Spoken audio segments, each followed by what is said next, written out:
Hello guys, welcome to my YouTube channel. Sunday के दिन TCS 20 years अपनी listing के कंप्लीट कर रहा होगा, लिस्टिंग एनिवर्सरी बना रहा होगा। ये जो 20 साल बेमिसाल रहे हैं टीसीएस के, उस पे सुमित ने एक बढ़िया सा प्रेजेंटेशन आपके लिए रेडी करा है। दिखाइए भाई डॉक्टर साहब।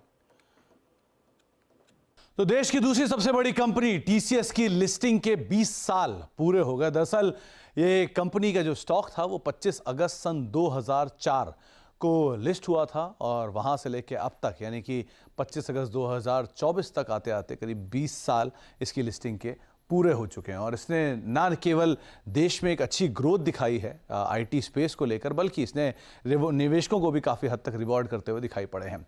कई सारे फैक्ट्स। पहले तो ये प्री एडजस्टेड यानी एडजस्टमेंट के बिना टीसीएस का जो इशू प्राइस था वो 850 रुपये पर शेयर के आसपास था उस समय पर। उस समय पर कंपनी ने कुछ ओएफएस भी किया था, कुछ फ्रेश इशू भी किया था और करीब करीब 5400 करोड़ रुपए के आसपास की रकम जुटाई भी थी। उस समय की आईपीओ की डिटेल है। कुछ और आईपीओ की डिटेल की बात की जाए तो उस समय पर क्यूआईबी हिस्सा 7 गुना सब्सक्राइब हुआ था, एनआईए का हिस्सा करीब 19 गुना सब्सक्राइब हुआ था, कर्मचारी का हिस्सा रफली 3/4 गुना सब्सक्राइब हुआ था और रिटेल का हिस्सा करीब करीब 3 गुना सब्सक्राइब होता हुआ दिखाई पड़ा था। तो एक बढ़िया सब्सक्रिप्शन के नंबर उस समय पर आए थे। हालांकि कर्मचारियों का नंबर उतना स्ट्रांग नहीं आता हुआ दिखाई पड़ा।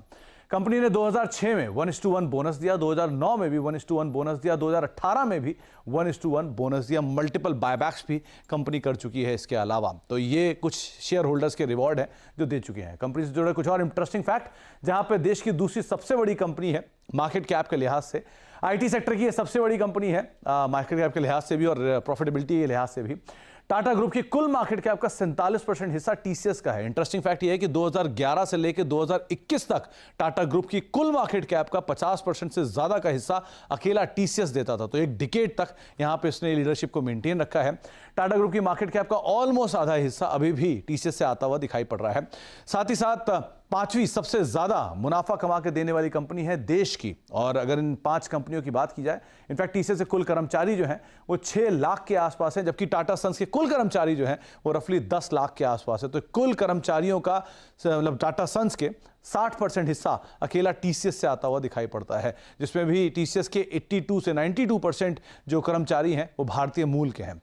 ये देश की सबसे ज्यादा मुनाफा कमाने वाली कंपनी। इसमें रिलायंस इंडस्ट्रीज 78,000 करोड़ रुपए का मुनाफा, एसबीआई 70,000 करोड़ रुपए का मुनाफा, एचडीएफसी बैंक 70,000 करोड़ रुपए का मुनाफा और इसके अलावा जो 2 और कंपनियां हैं उसमें ओएनजीसी करीब करीब 50,000 करोड़ और टीसीएस 47,000 करोड़ रुपए का मुनाफा कमाने वाली देश की 5वीं सबसे बड़ी कंपनी के तौर पर शुमार है। तो एक टाटा ग्रुप का ज्वेल जिसकी लिस्टिंग के 20 साल पूरे हो चुके हैं। ज्वेल और टाटा ग्रुप का कैश काउ जैसा रखना रखिए।